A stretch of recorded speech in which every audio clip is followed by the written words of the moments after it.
Hello, my lovelies. It's Susanna, and today I want to show you step by step how to simplify square roots. We're going to take a look at these two examples together. So let's start with the first one. We have to simplify this expression here. So let's start with this first part where we have 5 times the square root of 8. We cannot just calculate the square root of 8 because the 8 itself is not a square number. Square numbers would be numbers like the 4, for example, because we can write it as 2 times 2, which is also 2 squared. So the 4 is a square number. The next one would be the 9, because we can write it as 3 times 3, which is 3 squared. So the 9 is a square number. The 16 as well, because it's 4 times 4, which is 4 squared. So another square number, and so on. But the 8 is not a square number. So what can we do here instead then? We can check whether there are square numbers inside our 8. So we have 5 times, and then we look for a product, a number times another number that is equal to 8. For example, 2 times 4 would be 8. And then, there is a square number in there. So we look for square numbers inside these numbers. Okay, what we will do with this, we will see later. First, we look for square numbers in all these other square roots. So here we have the square root of 32. 32 itself is not a square number, so let's look if we can find a square number in here. We can write the 32 as 2 times 16, which gives us a square number. The next square root, the 16 is already a square number. Perfect. So we can calculate this square root now. The square root of 16 is equal to 4. So instead of the square root here, we can write down a 4. Then we have a minus. And here the 72 itself is not a square number, but are there square numbers in there? The 72 can be written as 2 times 36, and the 36 is a square number. Okay, now we have 5 times, and what are we allowed to do with this square root now? Because we have a product now in our square root, we are always allowed then to write this one big square root as 2 separate square roots that are multiplied by each other. The 2 goes into the first square root and the 4 into the second. And now we have the square root of 4 here separately, and we can calculate this then. But let's keep going first before we do this. So we have the minus here. Same thing here. We have a multiplication here, so we can write this one big square root as 2 separate square roots that are multiplied by each other. The 2 goes in here, the 16 goes in here. Then we have the plus 4, and the same thing with our last square root. We write it as 2 separate ones with a 2 in here and 36 in here. Okay, let's calculate some square roots. We have 5 times the square root of 2. We cannot calculate it, so we have to keep it as it is for now. But the square root of 4, here we have the 4 is 2 squared, so the square root of 4 equals 2. Then the square root of 2, we have to keep it as it is, but the square root of 16 is 4, so we replace this by 4. Then we write down the 4, okay, for now. The next, square root of 2, we have to keep it, but the square root of 36 is 6, because 6 times 6 equals 36. Okay, now we have 5 times the square root of 2 times 2.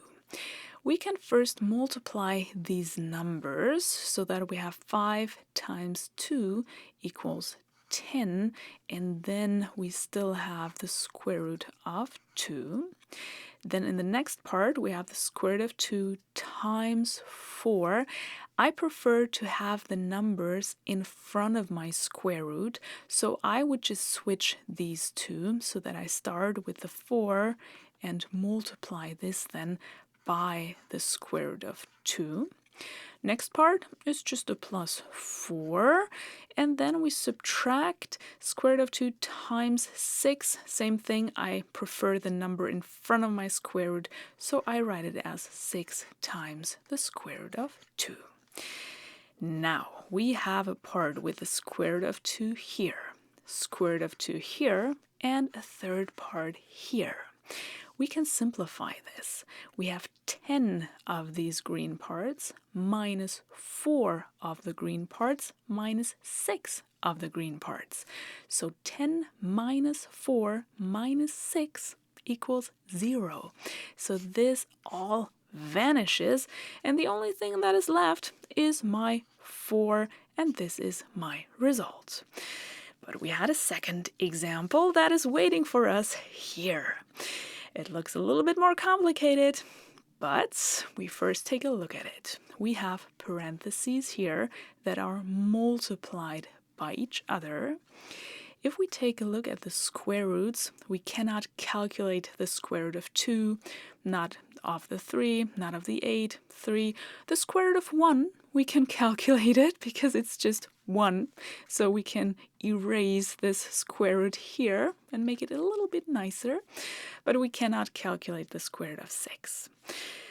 But we can start by maybe multiplying these two parentheses by each other, which means that we take each element of the first parentheses and multiply it by each element of the second parentheses. So that we start here. The square root of 2 times the square root of 8. So I have the square root of 2 and I multiply it by the square root of 8. How can I multiply two square roots? I am allowed to write these two separate square roots as one big square root and just multiply the numbers. So 2 times 8 goes in here, and 2 times 8 is just 16. And 16 is a square number, so I can calculate the square root here. The square root of 16 is equal to 4. So for my first multiplication here, I get a result of 4. Then the next multiplication, the square root of 2 times the square root of 3. First of all, I have a plus here in between, and I multiply two square roots by each other by writing it as one big square root and just multiply the numbers. 2 times 3 equals 6. Next multiplication, everything with the negative square root of 3 now. We multiply this by the square root of 8 first. Minus times plus gives us a minus here already, and the square root of 3 times the square root of 8 is the square root of 3 times 8 equals 24. And the last multiplication is this times this. I have a minus times a plus gives me a minus, and the square root of 3 times the square root of 3 is the square root of 3 times 3 equals 9. And the 9 itself is a square number, so we can calculate the square root of 9, which equals 3. So I'm going to erase this and write down a 3. And this here now is the result of this multiplication. But because we have to multiply this now by this part here, we have to write all of this in parentheses and multiply it by this last element. We are not done yet with our calculations, but before we multiply here, let's take a look at this part and let's see if we can simplify this a little bit more. We have 4 minus 3 in here, which equals 1. So I'm going to erase all of this and write down a 1. And what can we do with these square roots?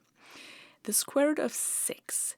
The 6 itself can only be written as 2 times 3, and these are no square numbers. So there are no square numbers in the 6, so I would just leave the 6 as it is for now.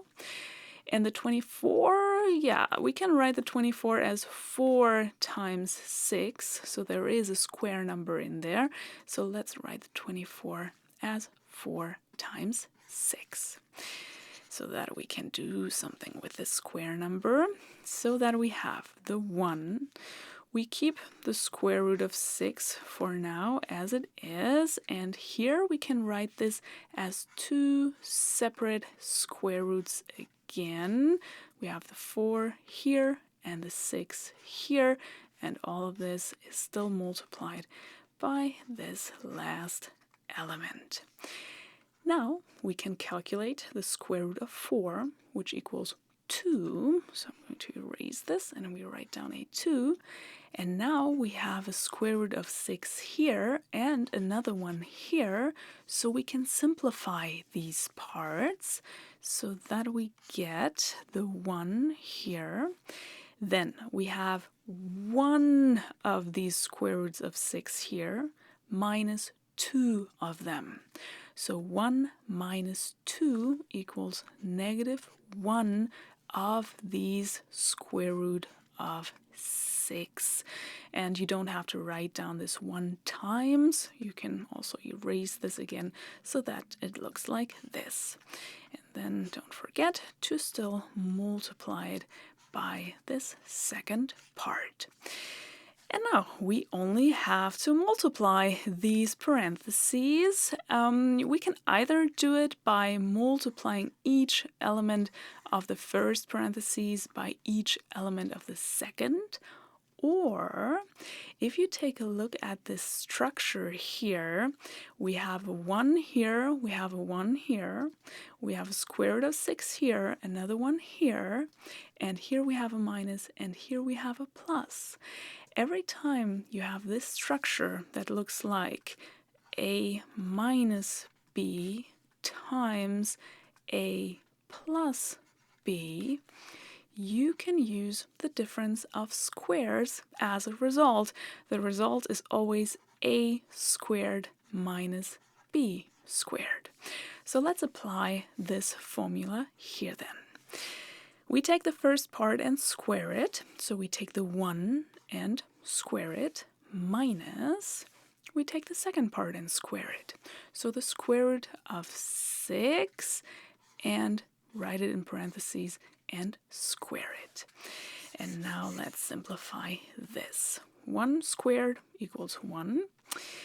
And the square root of 6 squared, if you square a square root, this just cancels out and only the 6 is left. Or if you feel uncomfortable doing this, you can also take the square root of 6, and the square just means that you multiplied by the square root of 6 again. And the square root of 6 times the square root of 6 is the square root of 6 times 6, so 36. This is a square number, and the result of this square root then is 6.